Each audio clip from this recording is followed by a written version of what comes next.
ආණ්ඩුවක් වෙනස් වුණාට වැඩක් නැහැ රජය වෙනස් වෙන්නේ නැත්තම්. පට්ට කුහකයෝ බං උඹලා.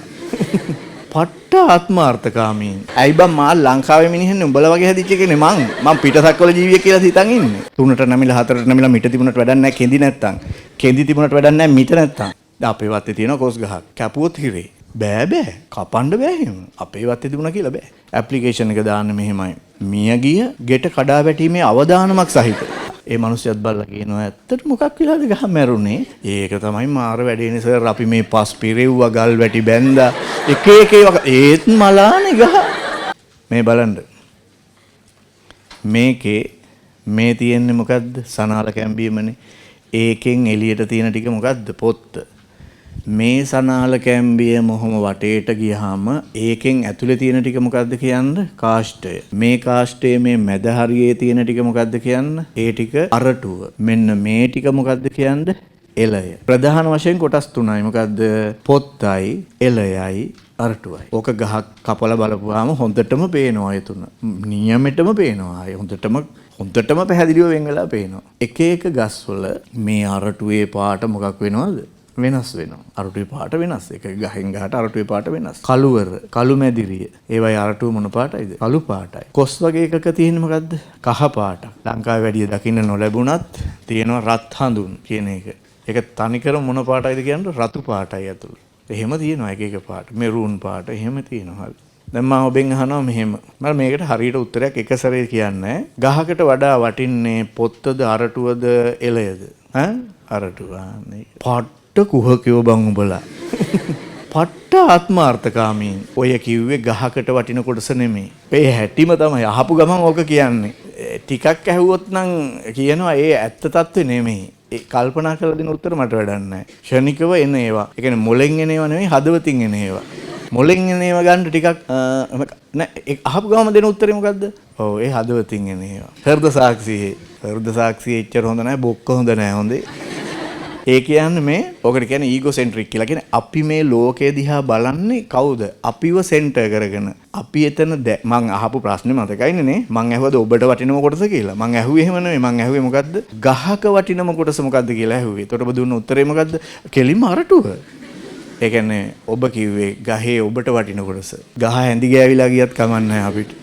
මේක තියෙන තාක්කල් මේ පරිසරය රකින්න බෑ. මේ ඉන්නේ මේ පරිසරය ගැන වැඩිපුරම දන්න අය. උනුත් කියනවා නම් අරටුව තමයි වටින්නේ කියලා. අනේ එළියේ ඉන්න උන් ගැන කවර කතාවද? මේකට කියන්නේ අපි මේ පරිසරය රකින්න නම් මේ පරිසරයට වෙන සානිය අඩු කරන්න නම් එහෙම කරන්න නම් ඇටිටියුඩ් හැදෙන්න ඕනේ. දැන් ඔය ඔබේ ඇටිටියුඩ් එක තමයි එළියට ආවේ. පැහැදිලිද? වැරද්දක් නෑ ඒක. මම වැරදි කියන්නේ. ඒ අපේ හැටියේ. මේක තියෙද්දි අපිට මේක කරන්න බෑ කවදාවත්. පොඩි උදාහරණයක් කියන්නකෝ මම මෙහෙම. අපි ගිහිල්ලා කඩේකින් මොකක් හරි දෙයක් ගන්නවා. හරිද? ගන්නකොට අපිට දෙන්න ඕනි හරිද? රුපියල් 200යි. හැබැයි එයා රුපියල් 300ක් අපිට දුන්නා. දැන් අපි දන්නවා හොඳාකාරව මට රුපියල් 100ක් වැඩිපුර ඇවිල්ලා කියලා. දැන් මේ පුජ්‍යලයා ගන්න තීරණය මත තමයි රටක් ගොඩ නැගෙනවද නැද්ද කියලා තීරණය වෙන්නේ. එයාට හිතෙනවා ඔයාට වැරදුනා නේද ගාන 200යිනේ දෙන්න ඕනේ මේවා ගන්නකෙ 300ක් තියෙනවා කියලා අනිත් එක 100 දෙන්න හිතෙනවා නම් අන්න ඇටිටියුඩ් චේන්ජ් එක. ආණ්ඩුවක් වෙනස් වුණාට වැඩක් නැහැ රජය වෙනස් වෙන්නේ නැත්තම්. රාජ්‍ය කියන්නේ ওই පාර්ලිමේන්තුවේ ඉන්න ඔලු ගෙඩි ටික නෙමෙයි මේ තියෙන රාජ්‍ය. රාජ්‍ය වෙනස් නැත්තම් මොකද වෙන්නේ? අර ඔලු ගෙඩි ටික වෙනස් කරලාට වැඩක් නැහැ. ඉන්නේ පාට හොරු නම් හැම ආයතනයකම උගේ උපංගේ ඉඳන්ම තියෙන හොරකමම නම් පැහැදිලිද? උගේ හැම වෙලාවෙම ඇඟේ දුවන්නේ හොරනහරම නම් අර උඩ ඉන්න සෙට් එක මොනවා කළත් මොකද වෙන්නේ? වැඩක් නැහැ. ඒක හැදෙන්න උන් උඩ ඉඳන් හදලා අවුරුදු 50ක්වත් හදනකොට ඔන්න සමහර විට හරියයි. ඒක ඕගලන්ට පේනව නේද? උඩින් චේන්ජ් කළාට මොනව වෙන්නේ නැහැ කියලාද? අර යට හරිය වෙනස් වෙන්නේ නැහැ. උන් හොරුම තමයි. පැහැදිලිද? ඇටිම තමයි. මේක මේ දවසින් වෙනස් කරන්න පුළුවන් අවුරුද්දෙන් වෙනස් කරන්න පුළුවන් එකක් නෙමෙයි. අර රුපියල් 100 දෙන්න හිතෙනවා නම් හරි. මෙහෙම හිතෙනවා නම් යන්නම් වැඩියෙන් ආවා. ඉතින් මගේ වැරද්දකුත් නැහැ නේ. ඔබ දුන්නේ කියලා මං යනවා කියලා යනවා. එතන ඉවරයි වැඩේ. honestly. ඒ කියන්නේ අවංක බව. පැහැදිලිද? රුපියල් 1000ක් බිම වැටිලා තිබිලා ඔබ දකින්නවා පාරේදී. රුපියල් 1000ක් බිම වැටිලා තියලා මේ මෙතනින් යනකොට දකින්න මෙතන වැටිලා රුපියල් 1000ක් හරි මොකද කරන්නේ? වටපිට බලනවා. ඇයි සමහර අය එහෙමයි. ඇයි වටපිට බලන්නේ? කවුරු හරි දැක්කොත් නොදැක්කා වගේ යනවා. හරිද? දැක්කේ නැත්තම් ඉතින් අවුලක හොරකමකුත් නෙමෙයි බිම වැටලා තිබිච්ච එක ගත්ත එකනේ. මට එහෙම වුණා. ජපානේ ගිහිල්ලා එයාපෝට් එකෙන් බැහැලා අඩි 2ක් යන්න උනේ නෑ. ඒගොල්ලෝ කොළ කියලානේ කියන්නේ. ලොකුම කොළයක්. ඒ කියන්නේ යෙන් 10000 කොළයක් බිම තිබිලා බිම වැටිලා. හරිද? දැන් මම ඒක අරගෙන කීප දෙනෙකුට දෙන්න try කළා. මං හිතේ මට හිතුණා මෙයාගෙන් වැටෙන්නේ නැති කියලා. යනවා යන්න හරි බලන්නේවත් නෑ හරිද දැන් ඊට පස්සේ මොකද කරන්නේ ඊට පස්සේ ගිහිල්ලා එතන කවුන්ටරයක් තියෙනවානේ ඒ අර කෙනකින් අහම කිව්වා අතෙන්ට දෙන්න කියලා ඊට පස්සේ සෙන් දුන්නාම බලමු කර ඒ වගේ කොළ තියෙනවා ගොඩාක් එල්ලලා දින දාලා ඕනි නම් ඕනි කෙනෙකුට අරන් ගියාකි ඒක තමන්ගේද ඔප්පු කරන්න මුකුත් කියන්නේ කවුරු ගිනියන්නෙත් නෑ තමන්ගේ නෙවෙයි නම් ගිනියන්නේ අන්න හදලා රට අන්නට හදලා පැහැදිලිද ඇත්තටම කියනවා නම් මටත් ඒ වෙලාවේ ඒක සාක්කුවේ දාගන්න හිතුණා ඇයි බං මා ලංකාවේ මිනිහෙන්නේ උඹලා වගේ හැදිච්ච එකනේ මං පිටසක්වල ජීවියෙක් කියලා හිතන් ඉන්නේ. ඇටිටියුඩ් එහෙම තමයි හැදෙන්නේ. හැබැයි මේ ඔයගලන්ට එහෙම හිතෙන්න පුළුවන්. හැබැයි ඊළඟ තප්පර 10 දී පුළුවන් වෙන්න ඕන ඉතුරු ටික හිතන්න. ඊළඟ තප්පර 10 දී හිතන්න පුළුවන් වෙන්නේ නෑ ඒක කරන්න හොඳ නෑ කියලා. පැහැදිලිද ඒක? අර මුලින් ඒක එන්න පුළුවන්. ඒක එනවා. ආපු ගමන්ම හිතන්න ඕනේ නෑ එහෙම වෙන්න හොඳ නෑ. ඒක මට අයිති නෑ. එහෙම හිතන්න පුළුවන් නම් ඔන්න රට දියුණුවයි හරි. කොච්චර කල් යයිද උතෙන්ට එන්න අපි. දැන් සමහර ළමයි මෙහෙම කරනවා. දැන් ලබන මාසෙ එහෙම කරනවා ළමයි. කොහොමද? පළවෙනි සතියේ එනවා සල්ලි ගෙවන්න නැතුව යනවා. ලබන සතියේ ගෙවන්නම් කියලා. ඊළඟ සතියේ ඇවිල්ලා කියනවා මොකක් හරි එකක් දානවා. ඊට පස්සේ අවුරුද්දෙන් පස්සේ සති දෙක එන්නේ නැහැ. ඊට පස්සේ මොකද කරන්නේ? ඊළඟ සතියේ ඇවිල්ලා කියනවා ගිය මාසේ ආවේ නැහැ කියලා. ඌ ප්ලෑන් කළාමයි කරන්නේ ඒක. එහෙම කරන්න අය නැද්ද? ඕනි තරම් හම්බ වෙනවා. අර ඔෆිස් එකෙන් හිටිගම අල්ලගෙන මං ගාවට අරන් එනවා. පර්පස්ලි හිතාම තමයි ඒක කරන්නේ. ඉතින් ඒ අපේ හැටි අපි පුංචි කාලේ ඉඳන් පුරුදු වෙච්ච හැටි. පොඩි කාලේ ඉඳන් අපි පුරුදු වෙච්ච හැටි. ඉතින් අපේ ඇටිටියුඩ් හැදිලා තියෙන්නේ මේ විදිහට. ඒක තමයි ප්‍රශ්නේ. ඉතින් ඕක හදන්න නැතුව මොනවත් කරන්න බෑ. අමාරුයි හදන්න. අරගොල්ලෝ හදලා මුල ඉඳන් ඒ කියන්නේ ඒකත් හදන්න සෑහෙන කාලයක් යන්න ඇති. මුල ඉඳන්ම හදලා එතෙන්ට ඇවිත්. මම දැක්ක අර ජපානයේ සමහර තැන්වල සිකුරාදට ඒක සමහර ස්ට්‍රීට් තියෙනවා. ඒවයි තියෙන්නේ ඕපන් දෙපැත්ත ඕපන් කරලා රෙස්ටුරන්ට් ඒවයි ජපානු වැඩේ කරන්නේ තනිකර බොනවා. එදාට විතරයි උන් බොන්නේ. උන් බොන දවස් සිකුරාදා. හොන්තට බොනවා සිකුරාදට. හොන්තට බොනවා. බීලා වැල්ලා. ඇපල් ෆෝන් එක පර්ස් එකේ කොළ 20ක් 30ක් තියෙනවා. හරිද? මෙතන යනවා මිනිස්සු. බලන්නේවත් නැහැ පර්ස් දිහා ෆෝන්දී. බලන්නේවත් නැහැ කවුරුත්. මගේ නෙවෙයි නම් මට වැඩක් නැහැ කියලා එකක් ඌට ඔළුවේ හදලා කවුරු හරි. මට අදාළ නැහැ. අනුන්ගේ රෙද්දවල මට වැඩක් නැහැ. එහෙමම හිතන්නේ හරි. ඊට පස්සේ ඌට පාන්දර අපි හිතමුකෝ 6ට 7ට විතර වගේ හැරුණා කියලා බලනවා ෆෝන් එක තියෙනවා. පර්ස් එකක් තියෙන දෙක දාගෙන කෝච්චිය නැගලා ගෙදර යනවා. සෙනසුරාදා දවසම නිදිනවා. ඉරිදා දවසම උයනවා. සඳුදා වැඩට යනවා. වැඩට යන දවස්වල සඳුදා අඟහරුවාදා බදාදා බ්‍රහස්පතින්දා කවදාවත් මොනවා කරන්නේ නැද්ද? බොන්නේ නැහැ. බොනවා නම් සිකුරාදා රැයට තමයි බොන්නේ. ඇයි සෙනසුරාදා නිමාඩුනේ? ඉරිදාත් නිමාඩුනේ. ඉරිදා සඳුදා වැඩ ටිකට ලෑස්ති වෙනවා. මාර චරිතුන්. දැන් මෙහෙ බාර් තියෙන්නේ. ඒවා 10ට වහනවනේ. ඉතල 9ට වහන්නේ දැන් 10ට වහන්නේ. හරිද? ඊළඟට පොයට වහනවනේ. එහෙම එක වහනවනේ. දැන් ජපානයේ විදලා බලන්නකෝ. හැම සුපර් මාකට් එකකම මොනවද තියෙනවද? ඇල්කොහොල් විකුණන්න තියෙනවා. පැය 24ම තියෙනවා. ඕනි දවසක තියෙනවා. කවදාවත් වහන්නේ නැහැ. ඇයි මෙහෙ වහන්නේ? මෙහෙ ඔය ගාන්ටත් සීමා දාලත් මොකද වෙන්නේ? පාරේ යන හැටි පේනව නේද වැඩි වෙන්නේ? හැබැයි පැය 24ම ඇරලත් හැම සුපර් මාකට් එකේම තිබිලත් වැනි යන එකෙක් පාරේ නැහැ. අර ස්ට්‍රීට් වෙන් කරලා තියෙනවා. ඒවය බීලා වැටෙන්න පුළුවන්. හැබැයි මහ පාරේ බෑ. පැහැදිලිද ඒක? උන් එහෙම තිබුණා කියලා එහෙම බොන්නෙත් නෑ. මෙහෙම හැම සුපර් මාකට් එකේම පැය 24ම තිබුණොත් මොකද වෙන්නේ? සුපර් මාකට් එකේ ඉන්නොත් පැය 24ම බීලා ඉන්නේ. එතකොට මට කියන්න මේක ඇල්කොහොල් වල වැරද්දක්ද මිනිසුන්ගේ වැරද්දක්ද? ඔන්න ඕක තමයි ප්‍රශ්නේ. මම හරියට කල්පනා කරා හේදී ඇල්කොහොල් වලද වැරද්ද මිනිසුන්ගේද වැරද්ද? පැය 24ම ඇරලා හැම එකේම තියෙනවා. මම දැක්කා සමහර තැන්වල සේල් දාලා විකුණනවා. හරිද? හරි පුදුමයිනේ. ඒක හරි පුදුමයි ඉතින් ඇත්තටම. ඒ හින්දා ඇටිටියුඩ් කියන එක නම් මාරයි. මේක මතක් වෙනකොට මට මතක් වෙන්නේ ඔන්න අහගන්න. මේ 92 විතර ඔයගොල්ලෝ ඉපදෙන්න හිතලවත් නැහැ. කැම්පස් ගියාම මට රැක් කරපු ඔය රැක් කරන අය අතර ඉන්න අමුතු ඩයල් හරි. එකෙක් හිටියා මෙහෙම. ඌ මහා අමුතුවේ වහන්නේ. ළඟට ඇවිල්ලා කියන් බලන්න. දත් බුරුසුවක වැදගත්ම කොටස මොකද්ද? මොකද ඒ දවස්වල ඇඩ් යනවා ටීවී එකේ ඔය දත් බුරුසු ගැන හරිද? දත් බුරුසුක වැදගත්ම කොටස මොකද්ද කියපන් බලන්න කියලා. මම තරෙන් අහන්නේ හරිද? මං කිව්වා කෙන්දි කියලා. ඇයි බොරුව? දැන් මං තොට කෙන්දි ටිකක් විතරක් දෙනවා. මැදපිය එහෙනම් දත් මිට නැතුව. ඊට පස්සේ මං කිව්වා මිට කියලා. ඒක තමයි කිව්වේ ගොනෝ. දැන් මං ඔබට කෙන්දි නැතුව මිටක් දෙනවා. මැදපන් දත්. යකෝ දෙකම වැදගත් එක වගේ. 3ට නැමිලා 4ට නැමිලා මිට තිබුණට වැඩක් නැහැ කෙන්දි නැත්තම්. කෙන්දි තිබුණට වැඩක් නැහැ මිට නැත්තම්. මේ බලන්න දැන් ඕගොල්ලෝ කිව්වනේ අරටුවයි වැදගත්ම කියලා.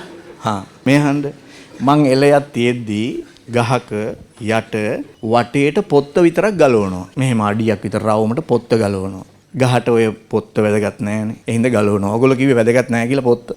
අරටුවනේ වැදගත් වෙන්නේ. පොත්ත ගලවමු. මෙහෙම ගලවමු පොත්ත. එන්න ගහ. මෙහෙම ගලවමු පොත්ත. මෙහෙම. මොකක් වෙයිද ගහට? මුකුත් වෙන්නේ නැහැ. අයියේ වැදගත් මේ කරටුවනේ. ඌට ඔය පොත්ත වැදගත් නැහැ. අනිවාර්යෙන් ගහ මොකක් වෙනවද? මැරෙනවා. හේතුව කියන්නේ මැරෙන්න. පොත්ත ගලවපුවාම මොකක් අයින් වෙනවද? ෆ්ලෝයමේ අයින් වෙනවා. ඉතින් මැරෙන්නේ ගස්වල කොළවල නිපදවපු ආහාර ෆ්ලෝයම දිගේ තමයි මුලට ගේන්නේ. මුල නඩත්තු කරන්නේ ඒ වයින්. මුලට ප්‍රභා සංශ්ලේෂණය කරගන්න බැයිද? පොළොව යට ඉඳන් ආලෝකය ලැබෙන්නේ නැහනේ. එයාට ඒක නිපදවන්න කරන්න බෑ. ඒ නිසා මුල යැපෙන්නේ මොකෙන්ද? අරහෙන් නේ වයින්. දැන් මේක කපපුවාම අයින් කරපුවාම මොකද වෙන්නේ? පොත්තෙන් ෆ්ලෝයමේ අයින් වෙනවනේ. පොත් අයින් කරනකොට. එතකොට ආහාරය යන්නේ නැහනේ. ඒතර මුල් ටික මොකද වෙන්නේ? මැරෙනවා. මුල් මැරුණාම මොකද වෙන්නේ? khනිජ උරා ගන්නත් බෑ. ජලය උරා ගන්නත් බෑ. එතකොට මොකද වෙන්නේ? එතකොට ඒ ටික කන්ද දිගේ උඩට ගෙනියන්න විදිහක් නැහැ. උරා ගන්න එපා ගෙනියන්න. ගහ මැරෙනවා. දැන් ගහට වැදගත් මුණ දෙක මොකක්ද? පොත්තනේ. ජීවිතේ නැති වෙන්න හේතු වෙනවා නම් ඒක වැදගත්ම වෙන්නේ නැද්ද? මේකත් සමහරලාට ප්‍රයෝජනෙට ගන්න පුළුවන් අවස්ථා එනවා. දැන් සමහර ගස් තියෙනවා අපේ වත්තේ තිබුණාට අපිට කපන්න අයිතියක් නැහැ. අපිට කපන්න අයිතියක් නැහැ. දැන් අපේ වත්තේ තියෙනවා කොස් ගහක්. කැපුවොත් හිරේ. බෑ කපන්න බෑ එහෙම. අපේ වත්තේ තිබුණා කියලා බෑ. ඒකට ග්‍රාම නිලධාරී හරහා ප්‍රාදේශීය ලේකම්ගෙන් අනුමැතිය ගන්න ඕනේ. කොස් ගහ කපන්න. ඒ අනුමැතිය දෙන්නේ හේතු දෙකක් බලලා. ඒ දෙන්න ඇවිල්ලා බලනවා. මොකද්ද බලන්නේ? 1. පළ දරන්න නැතිවීම. ගෙඩි හැදෙන්නේ නැත්තම්. 2. ගහ මැරිලා නම්. එතකොට ඕගොල්ලන්ට බයෝ කරපු ළමෙක් විදිහට මෙන්න මෙහෙම කරන්න පුළුවන්. කොහමද? මේම කැපුවා මේම කපලා අය 15ම හරියෙන් හොඳේ 15ම හරියෙන් පොත් අයින් කරන්න ඕනේ. මාසයක් විතර යනකොට ගහේ කොළ ටික එකපාරට කහ පාට වෙනවා. ඔක්කොම කොළ ටික හැල්ලා යනවා මැරෙනවා. ඊට පස්සේ ඇප්ලිකේෂන් එක දාන්න මෙහෙමයි.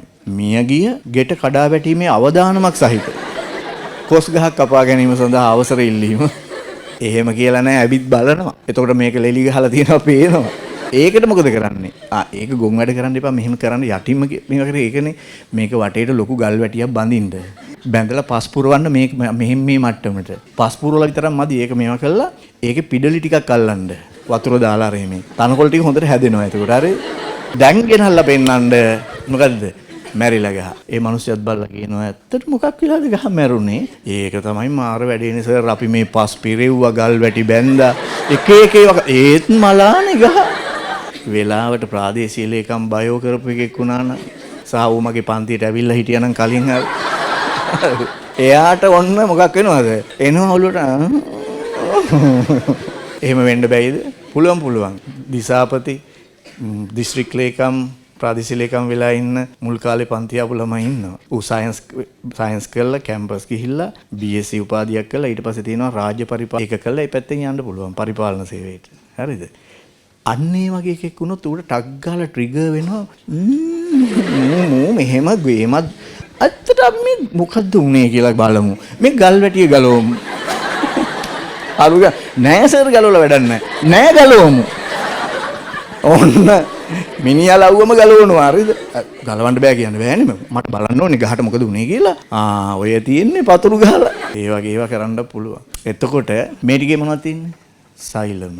මේ ටිකේ සෛලම. මේ ටිකේ සෛලම. මොකද්ද වෙනස? මේකේ තියෙන සෛලම වාහිනී වලින් වතුර සහ khනිජායන උඩට ගිනියනවා. හොඳේ. මේකේ තියෙන සෛලම වාහිනී ඇතුලේ කුහරේ બ્લોක් වෙලා තියෙන්නේ. ඒ මොකක් වෙලාද બ્લોක් උනේ?